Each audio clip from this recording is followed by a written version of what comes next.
Hello, everyone, and welcome to the Jeffrey Epstein Show. I'm your host, Bobbycapucci, and this is Daily Drop number 300. We've talked a lot about Darren Indyke on the program and how he was very much involved with Jeffrey Epstein and the day-to-day operations of the criminal enterprise. In tonight's article, we're going to add a little more context to that. And this article is going to explain how Darren Indyke and the pattern of transactions made from Deutsche Bank signal the patterns of somebody who is engaging in money laundering. We've talked about CTRs here. We've talked about different ways that the government has to keep an eye on these sorts of transactions. And when I say CTR, I mean cash transaction reporting. So the government has all of these guidelines in place to make sure that money laundering doesn't occur. And Deutsche Bank and Darren Indyke and Jeffrey Epstein, obviously, ignored all of those rules. And it looks like Darren Indyke was engaging in something called structuring.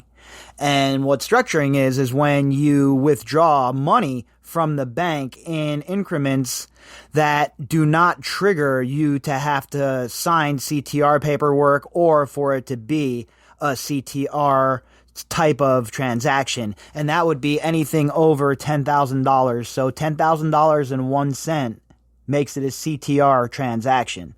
So what you do if you're trying to structure from, let's say, a sports wagering perspective, because in the sports books, it's the same deal. You have to keep track of what these players are wagering, and any time $10,000 goes across the counter in one transaction or multiple, it has to be CTR'd. So what will happen is you'll have people that try and do something called structuring, where they'll make sure that the $10,000 is never coming across the counter one way or the other. And when you notice a pattern of people trying to do that, you SARK them. Suspicious activity report. And the bank, they have the same mechanisms in place to try and stop money laundering. And Deutsche Bank and other financial institutions, by the way, were looking the other way when Jeffrey Epstein and his minions like Darren Indyke were engaging in this bit of smurfing. So let's jump into our article from Law and Crime. And let's add a little bit more meat to the bone here and some more context to the money laundering angle. This article is from Law and Crime. The headline, Brutal Rebuke of Deutsche Bank Raises Serious Questions About One of Jeffrey Epstein's Lawyers. This article was authored by Jerry Lamb on July 7th of 2020. Deutsche Bank on Tuesday agreed to a $150 million settlement over its relationship with since-deceased sex offender, pedophile, Jeffrey Epstein, shining a light on the German-based bank's consistent failure to comply with financial regulations concerning millions of dollars of suspicious transactions. And it's not just Jeffrey Epstein who was using this bank, right? We know that a lot of these billionaire types of people were using Deutsche Bank or are still using it. A lot of Russian oligarchs, Donald Trump had money there. A lot of these billionaires used this bank. And I said from the very outset, if the American Congress was serious about looking into Trump, and if he did have any kind of relationship with the Russians, it would have been through the financials, not the way they went about it. And Deutsche Bank is the common denominator here, though, folks. That's what's really important. Deutsche Bank seems to always be embroiled in some sort of money laundering scheme or financial irregularities, as they like to call it. For me or you, that's money laundering or, washing our money or avoiding taxes. For me or you, forget it. We're going to prison. End of story. These guys, they don't even get in trouble. Their bankers get clipped with a fine. But the details contained in the blunt consent order between the bank and New York State financial regulators may potentially provide prosecutors with a new route for unearthing vital information pertaining to Epstein's alleged criminal network. And this is what I've been talking about from the jump, right? When I talk about RICO and I talk about financial forensic accountants. That's what you need. You need financial forensic accountants digging into all of these transactions. They need to find the origin of where the transactions originated from, and they need to find the destination. And every single person who is involved in facilitating these transactions or fattening their pocket from these transactions needs to be caught up in this RICO investigation, just like anybody else would be. Again, that's all I'm talking about here. Fairness under the law. One law for everybody. I don't care if you're a big banker at one of these stupid-ass large banks. I don't care if you're Jeffrey Epstein. I don't care if you're the ice cream man. Everybody should get a fair shake if they get in trouble or if they got to go before a judge. The deck shouldn't be stacked against the common man or the common woman, where people like Jeffrey Epstein and his big buddies at Deutsche Bank just get a slap on the wrist.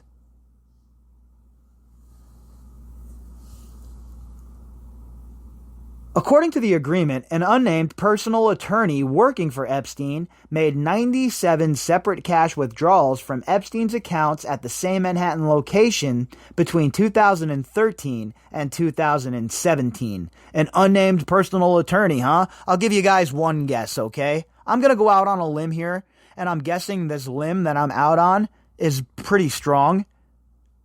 It's going to be Darren Indyke who was involved in all of this. We know he was handling the day-to-day operations for Jeffrey Epstein from a legal standpoint. We know that it was Darren Indyke who was the bagman. We know all of this. His name was all over, littered all over documentation. And you think Jeffrey Epstein would have somebody involved in his Smurfing scheme, his structuring plot, that he couldn't trust, somebody that wasn't ironclad and already locked into the conspiracy? Come on, folks. The transactions, which occurred 2 to 3 times per month, were all in the amount of $7,500, Deutsche Bank's limit for third-party withdrawals. So basically, he was acting as Indyke, who we're speculating was the lawyer here. He was acting as a third-party agent for Jeffrey Epstein. Now, again, in the financial sector, so far as the sportsbook world, we have the same thing. Somebody can act as your agent and wager on your behalf if all of the proper documentation is filled out. And if that documentation is not filled out and you're giving somebody money to wager on your behalf, well, it is technically illegal. And the same goes here, right? If you're going to act as an agent for somebody, there are certain guidelines that must be followed. And I mean, I'm shocked that they even followed the $7,500 guidelines. I guess they didn't want to trigger FinCEN too much, so they had to, sprinkle a little bit of truth in with their lies.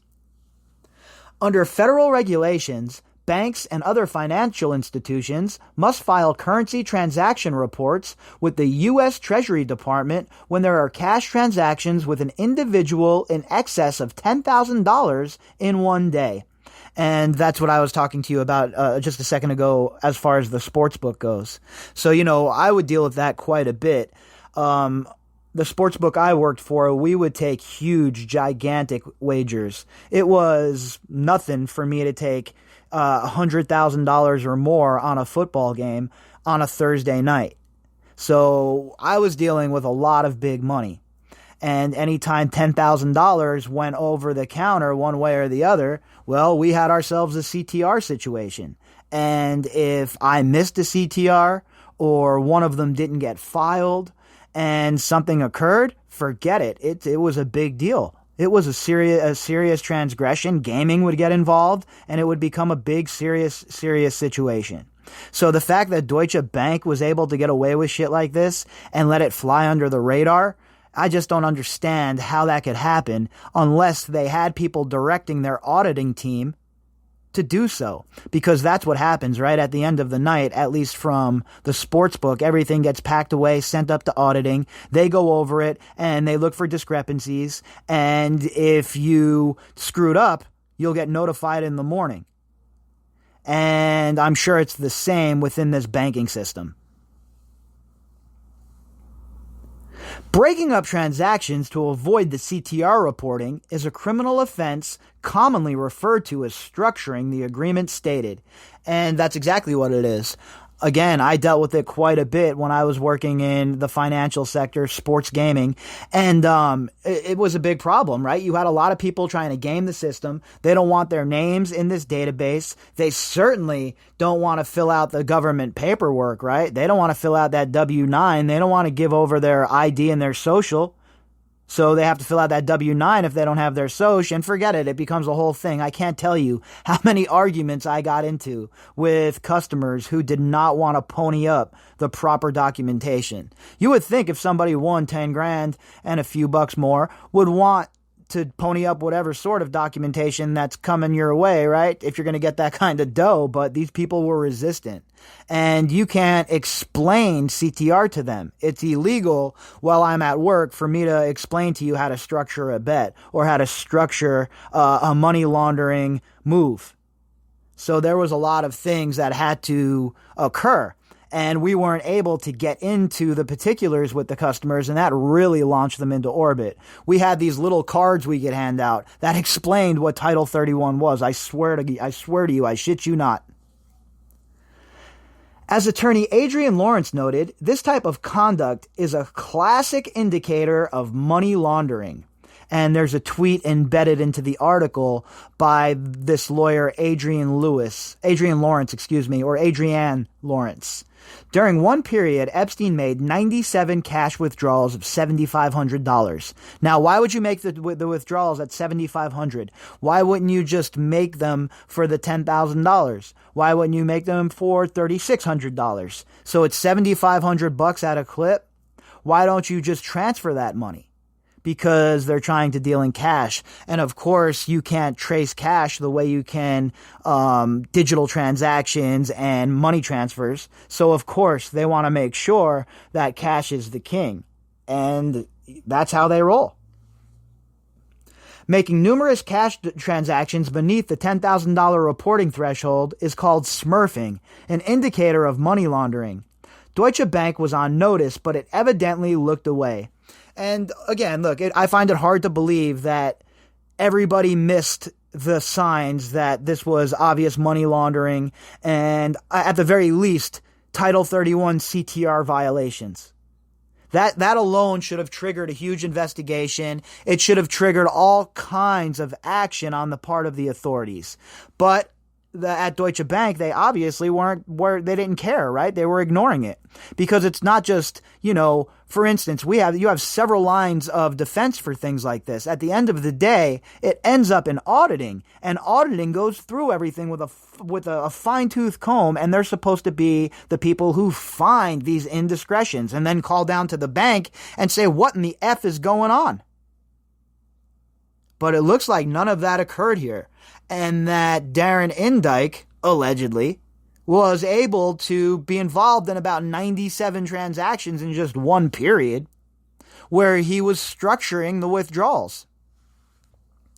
The term smurfing refers to a common structuring technique where a money launderer employs individuals, or smurfs, to make unlawful transactions. Now, in my industry, we call them beards. And a beard is somebody who comes in and wagers for somebody who we call a sharp. Now, a sharp is somebody who has a very good track record against the book, or somebody who has perhaps found a way to game the system, or whatever the circumstances may be. Their action is no longer welcomed with the book. So what they do is they employ somebody called a beard, and that person acts as if it was their money, and they are the ones who come and wager and collect and pay into their accounts whatever it may be. Which is not legal, by the way. Furthermore, on at least 2 occasions, Epstein's attorney also inquired how he could withdraw cash on behalf of Mr. Epstein without triggering an alert. That is so insanely out of bounds when it comes to a financial institution. The fact that he even asked, he should have been SARC'd right there. Suspicious activity report. It should have went into the FinCEN database, and the alarm should have been buzzed up high, because this is what I was just talking about. You can't help somebody structure. You can't give them tips on how to beat Title 31. And that's what he was asking Deutsche Bank to do. And obviously it was on 2 separate occasions, and the people told somebody, because we're hearing about it here, but nothing occurred. Epstein's accounts should have been frozen that moment. Former federal prosecutor Hanato Mariotti, a CNN legal analyst, pointed out that prosecutors in the Southern District of New York could very likely use this information against this unnamed lawyer to make him cooperate with their investigation into Epstein's other associates. Now, remember, this dude, I'm speculating, is Darren Indyke. And if that's the case, he's an executor of the estate. After all we've learned about Darren Indyke, folks, after everything we've heard about him, about the criminality he's been engaged in from day one with Jeffrey Epstein, do you really think that this man should be administering the estate of Jeffrey Epstein? Of course not. There has to be some sort of mechanism to remove this man. Epstein's attorney should be concerned about his own liability, given that he asked how to evade requirements. I would not be surprised if SDNY federal prosecutors tried to put pressure on this attorney in order to convince him to cooperate against Epstein's other associates, Mariotti wrote. But any cooperation would be complicated by potential attorney-client privilege issues. I've prosecuted lawyers and later represented lawyers who were under investigation, and prosecuting a lawyer is never easy.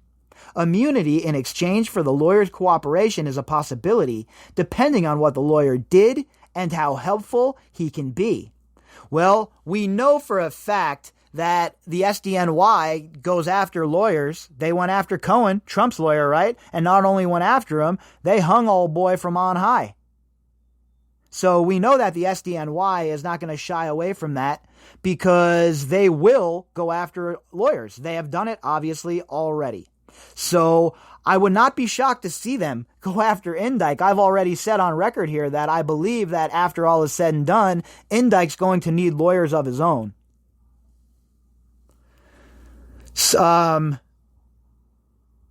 In an interview with Law and Crime, CNN legal analyst Eli Honig, a former SDNY prosecutor, said he largely agrees with Mariotti's take. Basically anything that will give SDNY leverage can potentially be used to flip those who may have been involved in criminal activity, Honig said. If you have a lawyer who is intentionally breaking off transactions to avoid triggering reporting requirements, that's a violation of federal law, which is certainly something that could be used as leverage to flip somebody. For sure. And that's what I've said to you here forever, right? That's what they do in these federal investigations. I've seen it with my own eyes. I've seen people get broken down by the federal government this way. They will use whatever they can to get you to flip on your friends or flip on your associates. And that's how it works. And if they have some leverage on Indyke in this regard, you better believe Allison Moe and Company are going to use it, and they're going to leverage him. Honig explained that while attorney-client privilege would certainly complicate the matter, that privilege would not attach to criminal conduct. There's a crime fraud exception to attorney-client privilege, meaning that if the conversations were in furtherance of a contemplated or ongoing crime, then the content of those conversations are no longer protected by privilege, Honig added. Former federal and state prosecutor Daniel R. Alonzo suggested SDNY was likely already investigating the unnamed attorney. 100%. This is a vast investigation. And the grand jury is still convened. They're investigating many angles and many people. And unnamed lawyer, a.k.a. Darren Indyke, is most assuredly, in my opinion, one of them. Here's a tweet from Daniel R. Alonso talking about how he agrees with Hanato Mariotti's breakdown of the situation. Very true. And note that structuring is also used very frequently to establish probable cause to obtain search warrants. Given what we know about this, it is likely the government has been investigating this lawyer for some time. And this is all part of the larger, grandiose investigation, right? And they only need something like this to use as probable cause to get their foot in the door. And then once the foot is in the door, we see how that ends up.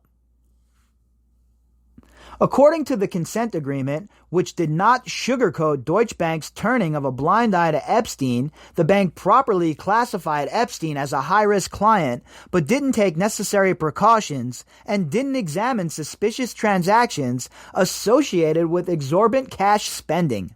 So basically, they look the other way. They didn't take any of their FinCEN responsibilities seriously, and they avoided all of these obvious money laundering type transactions. The bank was well aware not only that Mr. Epstein had pled guilty and served prison time for engaging in sex with a minor, but also that there were public allegations that his conduct was facilitated by several named co-conspirators. Despite this knowledge, the bank did little or nothing to inquire into or block numerous payments to named co-conspirators and to or on behalf of numerous young women, or to inquire how Mr. Epstein was using, on average, more than $200,000 per year in cash, the agreement stated. They basically gave Jeffrey Epstein the keys to the kingdom and told him, financially, you can run amok, do whatever you want. You can spend you can move as much money as you want here, put as much money as you want in the bank, take it out, whatever you want. And while you're at it, go ahead and just send over your Smurf, your beard, and he could take out as much as he wants to. Well, they never thought the house of cards was going to come down around them. And now, all of these chickens are coming home to roost, and people like unnamed lawyer here, aka Mr. Indike, are looking at a world of pain. If you'd like to contact me, you can do that at bobbycapucci@protonmail.com. That's BOBBYCAPUCCI@protonmail.com. You can also find me on Twitter at BOBBY_CAPUCCI. All of the links that go with this episode can be found in the description box. All right, everybody, I'll be back tomorrow. I hope everybody has a fantastic night.